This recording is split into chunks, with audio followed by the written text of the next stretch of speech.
بسم اللہ الرحمن الرحیم۔ السلام علیکم۔ امید کرتی ہوں کہ آپ سب خیریت سے ہوں گے۔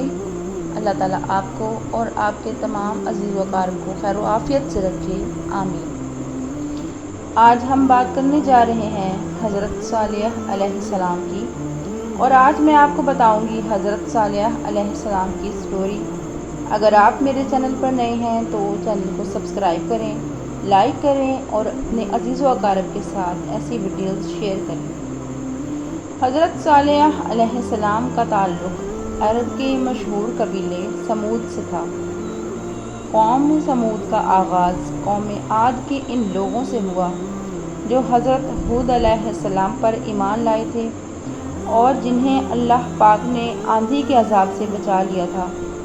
قوم سمود کو عاد ثانی بھی کہتے ہیں۔ اللہ تعالیٰ نے اس قوم کو بہت سی صلاحیتیں عطا فرمائی۔ وہ پہاڑوں کو تراش کر شاندار محل بنایا کرتے تھے۔ اللہ تعالیٰ نے انہیں مال، مویشی، بیٹے، باغات اور پانی کے چشموں جیسی نعمتیں عطا فرمائی تھیں۔ قوم سمود نے بھی ان نعمتوں پر اللہ تعالیٰ کا شکر ادا کرنے کے بجائے کفر و شرک کو اپنا راستہ بنایا، اپنی طاقت پر تکبر کرنے لگے۔ اللہ تعالیٰ نے قوم سمود کو سیدھا راستہ دکھانے کے لیے حضرت صالح علیہ السلام کو رسول بنا کر بھیجا۔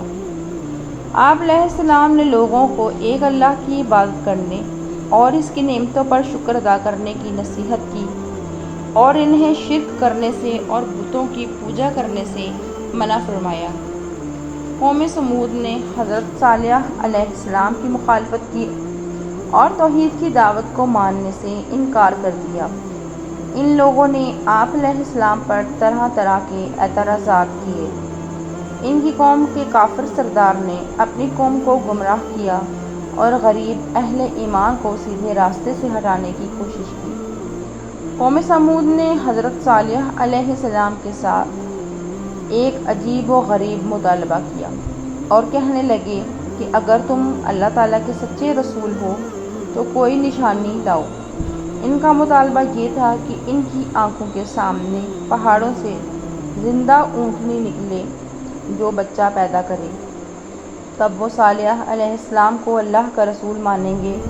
حضرت صالح علیہ السلام نے اللہ سے دعا مانگی تو اللہ تعالیٰ نے انہیں یہ معجزہ عطا فرمایا اور پہاڑ نے ایک زندہ اونٹنی نکل آئی، جسے قرآن مجید میں اللہ تعالیٰ کی اونٹنی کہا ہے۔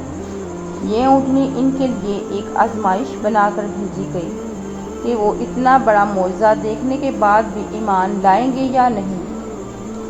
مگر اتنے بڑے معجزے کو دیکھنے کے بعد بھی قوم سمود نے ایمان لانے سے انکار کر دیا اور چند ہی لوگ حضرت صالح علیہ السلام پر ایمان لائے۔ حضرت صالح علیہ السلام نے قوم کو خبردار کیا کہ یہ اللہ تعالیٰ کی اونٹنی ہے، تم لوگ اسے کوئی نقصان نہ پہنچانا۔ اگر تم نے اس اونٹنی کو کوئی نقصان پہنچایا تو تم پر اللہ تعالیٰ کا عذاب آ جائے گا۔ حضرت صالح علیہ السلام نے اپنی قوم کو نصیحت کرتے ہوئے فرمایا، اے میری قوم، تم اللہ کی عبادت کرو، تمہارا اس کے سوا کوئی معبود نہیں۔ یقیناً تمہارے پاس آ گئی ہے تمہارے اللہ کی طرف سے واضح دلیل۔ یہ اللہ کی اونٹنی ہے جو تمہارے لیے ایک نشانی ہے، تو تم اسے چھوڑ دو تاکہ وہ اللہ تعالیٰ کی زمین میں کھاتی پھرے، اور اسے برائی کے ارادے سے ہاتھ نہ لگانا، ورنہ تمہیں دردناک عذاب آ پکڑے گا۔ یاد کرو، اس نے تمہیں جانشین بنا کر قوم عاد کے بعد اور اس نے تمہیں زمین میں ٹھکانہ عطا فرمایا۔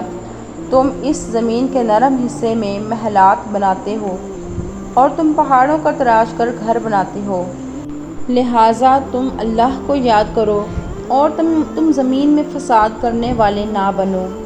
قوم سمود میں پانی حاصل کرنے کی جگہ ایک کنواں تھا جہاں سے سب پانی پیتے تھے۔ حضرت صالح علیہ السلام نے قوم اور اونٹنی کے پانی پینے کے دن مقرر فرما دیے۔ آپ علیہ السلام نے فرمایا کہ ایک دن قوم سمود اور ان کے جانور پانی پئیں گے اور ایک دن اللہ تعالیٰ کی اونٹنی پانی پیے گی۔ قوم کے لوگ اللہ تعالیٰ کی اونٹنی کو کچھ دن تو برداشت کرتے رہے، پھر ان کافروں نے آپس میں مشورہ کیا کہ اسے ہلاک کر دیا جائے۔ پھر ان میں سے ایک بہت ہی برے آدمی نے اونٹنی کی ٹانگیں کاٹ ڈالی۔ اونٹنی چیختی ہوئی زمین پر گر پڑی اور مر گئی۔ اونٹنی کا بچہ یہ منظر دیکھ کر گھبرا گیا اور بھاگ کر پہاڑ پر چڑھ گیا اور پہاڑ میں غائب ہو گیا۔ حضرت صالح علیہ السلام نے قوم سے فرمایا کہ اب تمہارے پاس 3 دن کی مہلت ہے، تم کچھ اور مزے کر لو، پھر اللہ تعالیٰ کا عذاب تمہیں گھیر لے گا۔ 3 دن کے بعد اللہ تعالیٰ کا عذاب ایک بہت تیز ہوا اور زلزلے کی صورت میں آیا، جس نے تمام کافروں کو ہلاک کر دیا۔ اسی طاقت پر اترانے والی اور غرور کرنے والے یہ لوگ اپنے گھروں میں بے بسی میں اوندھے پڑے رہ گئے۔ اس قوم کی حالت کے بارے میں اللہ تعالیٰ نے قرآن پاک میں فرمایا، پھر ان لوگوں کو زلزلے نے پکڑ لیا تو وہ اپنے گھروں میں اوندھے منہ پڑے رہ گئے۔ پھر صالح علیہ السلام نے ان لوگوں کی طرف سے منہ پھیرا اور فرمایا، اے میری قوم، یقیناً میں نے تمہیں اپنے رب کا پیغام پہنچا دیا تھا اور میں نے تمہاری خیر خواہی کی تھی، لیکن تم خیر خواہوں کو پسند نہیں کرتے۔ قوم سمود کے خوبصورت گھر اور عالیشان محلات، جن پر انہیں بہت ناز تھا، اللہ تعالیٰ کے عذاب سے کھنڈرات اور ویرانے میں تبدیل ہو گئے، جیسے ان میں کبھی کوئی رہا ہی نہیں۔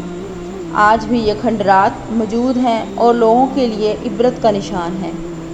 اگر آپ کو ہماری یہ ویڈیو پسند آئی تو لائک کریں، سبسکرائب کریں اور شیئر کریں۔ جزاک اللہ۔